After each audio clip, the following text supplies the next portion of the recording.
Дорогие жители Кубы, с глубокой грустью я должен сообщить нашему народу, друзьям нашей Америки и всему миру, что 25 ноября 2016 года в 10 часов 29 минут вечера главнокомандующий кубинской революции Фидель Кастро скончался. В соответствии с волей товарища Фиделя его останки будут кремированы.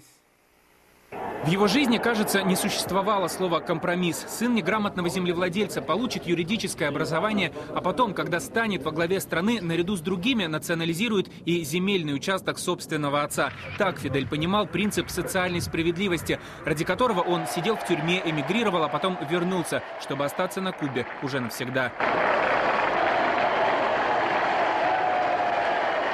Готовясь к революции, он ушел в горы гладковыбритым юнцом, а спустился бородачом с пламенным взором. Хоть воевал наравне с простыми солдатами, он всегда был немного впереди.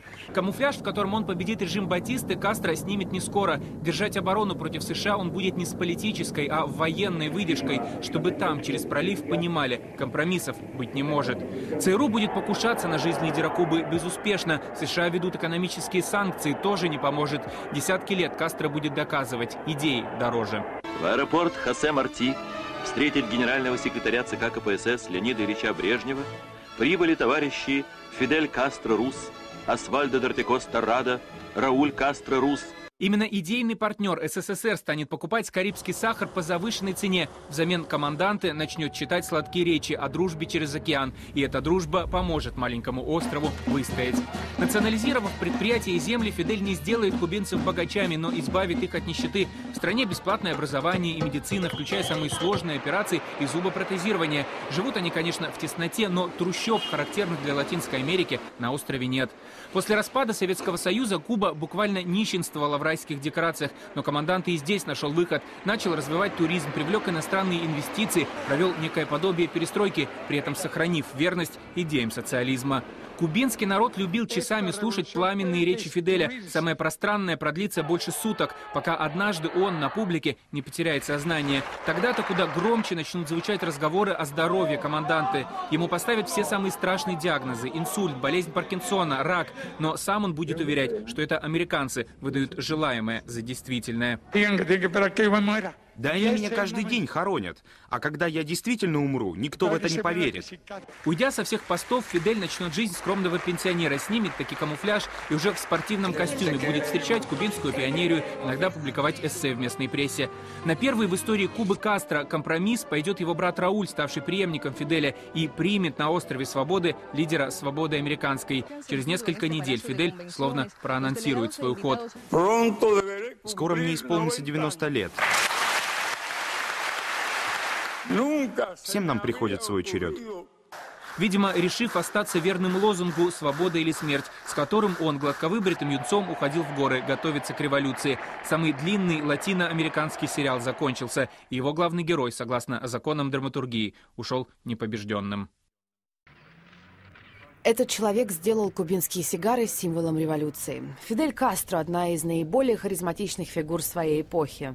За то время, пока он управлял Кубой, Белый дом успел сменить 9 президентов, а Советский Союз и вовсе распался, что не помешало Кастро сохранить позиции ключевого регионального лидера. Кастро родился в 1926 году в семье богатых плантаторов. Позже он поступил на юридический факультет Гаванского университета. Именно там он сделал свои первые шаги в политике, примкнув к антиимпериалистам левого толка. Кастро был уверен, что в вопиющей бедности и социальном неравенстве виноват президент Фульхенсио Батиста, которого поддерживали США. Будучи в оппозиции к кубинскому строю и отсидев в тюрьме, Кастро познакомился с Че Геварой и вместе с ним возглавил движение 26 июля. В 1959 году Кастро добился успеха, свергнув Батисту. В ответ США разорвали все отношения и торговые договоры с Кубой. В 1962 году они начали торговую блокаду островного государства, желая поставить Кубу и Кастро на колени. Некоторые считают, что США разозлил не только сам факт государственного переворота. Кастро придерживался социалистических взглядов и дружил с СССР, предоставив Советскому Союзу возможность действовать практически под носом Вашингтона.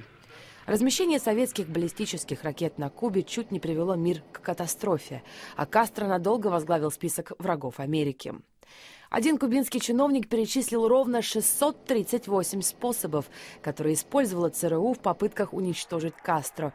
Они испробовали все. Дарили ручки с ядом, подсовывали носовые платки с болезнетворными бактериями, посылали сигары со взрывчаткой, нанимали снайперов, и все безрезультатно. Кастро оставался у власти почти полвека, раздражая США своим социалистическим экспериментом, который, по мнению Вашингтона, проходил слишком близко к американской границе. Критики не жалели сил, чтобы представить Кастро как жестокого диктатора, человека, из-за которого кубинский народ обеднел и не мог в полной мере воспользоваться своими правами и свободами. А верные сторонники Кастро, которые восхищались его политической стойкостью и хваткой, называли его несгибаемым борцом за свободу Кубы и равенство во всем мире. Куба устояла и после распада СССР. Лидер государства, оставаясь у власти, намеревался продолжать свою политику, не поддаваясь давлению со стороны США. Это небольшое государство выступило 1 на 1 против огромной политической мощи США. Кончина Фиделя, однако, вселяет опасения, что Куба все-таки может попасть в сферу американского влияния. И хотя реформы в стране идут полным ходом, многие считают, что США сделают все возможное, чтобы уничтожить любые следы правления Кастро. И какие бы выпады ни совершали критики в адрес Фиделя Кастро в ближайшие дни или даже годы, он уже ответил на все своим обращением к суду, заверив: «История меня оправдает». Соболезнования в связи с уходом команданта Кастро приходят со всего мира. Со словами сочувствия и поддержки к кубинскому народу и лично Раулю Кастро обратился Владимир Путин. Он назвал революционера сильным и мудрым человеком, воплотившим в себе идеалы политика, гражданина и патриота, искренне убежденного в правоте дела, которому отдал всю свою жизнь. А также подчеркнул, что Фидель был искренним и надежным другом России. По словам Михаила Горбачева, Кастро оставил глубочайший след в истории, выстоял во время самой жесткой американской блокады, во время колоссального давления и все равно сумел вывести свою страну на дорогу самостоятельного независимого развития. Одним из первых соболезнования выразил Николас Мадуро, президент Венесуэлы, напомнил, что Кастро и Чавес проложили дорогу к освобождению народов двух стран и призвал революционеров всего мира продолжить начатое команданты дело. Президент Франции Франсуа Олланд заявил, что Кастро символизировал кубинскую революцию, надежды, которые она породила, и гордость борьбы за независимость своей родины. Председатель КНР Си Цзиньпин отметил, что китайский народ потерял хорошего и настоящего друга, а товарищ Кастро будет жить вечно. Похоронят Фиделя Кастро 4 декабря в городе Сантьяго-де-Куба.